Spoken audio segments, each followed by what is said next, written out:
नमो नमः मित्रों। जैसा कि आप सब जानते ही हैं, पिछले विगत दिनों से हम श्रीमद् भगवद गीता का अध्ययन कर रहे हैं, जिसके द्वितीय अध्याय पर हमारी चर्चा चल रही है।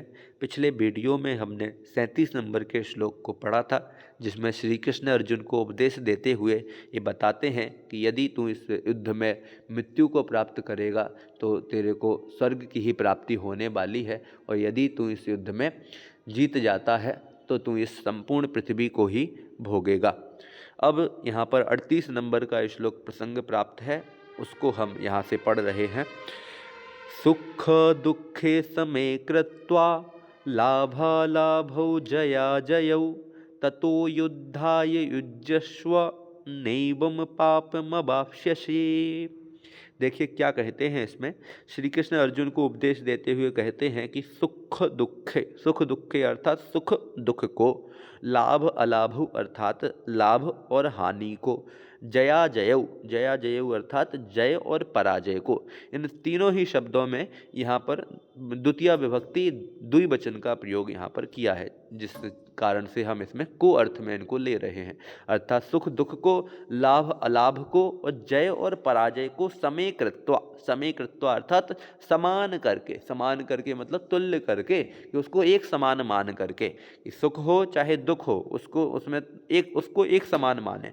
ऐसे ही लाभ हो चाहे अलाभ हो, दोनों को ही समान मान करके, जय और पराजय दोनों को ही समय कृत्वा अर्थात समान करके क्या करना चाहिए। ततः युद्धाय युज्यस्व अर्थात ततः अर्थात उसके बाद युद्धाय मतलब युद्ध के लिए, युज्यस्व का मतलब तैयार हो, कि हे श्री कृष्ण, हे अर्जुन, तुम सुख दुख को, लाभ अलाभ को, जय पराजय को एक समान करके ततः उसके बाद युद्धाय युज्यस्व अर्थात युद्ध के लिए तैयार हो जाओ। एवं अर्थात इस प्रकार पापम न अवाप्स्यसि, इस प्रकार तुम पापम न अवाप्स्यसि अर्थात इस प्रकार तुम पाप को नहीं प्राप्त करोगे, इस प्रकार तुम पाप को नहीं प्राप्त करोगे अर्थात पाप प्राप्त तुमको नहीं होगा।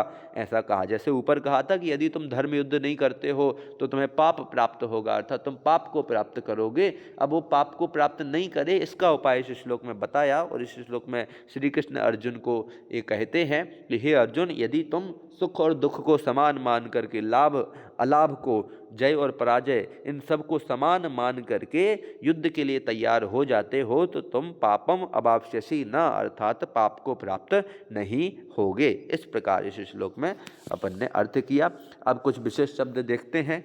कृत्वा शब्द है, क्री धातु में अक्त्वा पित्तय करके ये शब्द बना है। ततः शब्द है, तत् शब्द में तशिल पित्तय होता है तो ततः बनता है। युद्धाय शब्द है, युद्ध धातु में ता पित्तय करेंगे, चतुर्थी एक वचन में युद्धाय शब्द बनेगा। नैवम शब्द है, ना धन एवं, यहाँ पर संधि का प्रयोग है, दो पद है, ना और एवं में संधि वृद्धि संधि होगी तो नैवम बन जाएगा। सुख दुखे, यहाँ पर द्वंद्व समास है, सुखम च दुखम च, इसमें द्वंद्व समास करेंगे तो सुख दुखे ये द्वितीया के द्विवचन में रूप बन जाएगा। लाभा लाभौ एक ऐसे बना, लाभा चा अलाभा चा, इससे द्वंद्व समास करके ये लाभा लाभौ शब्द बना है।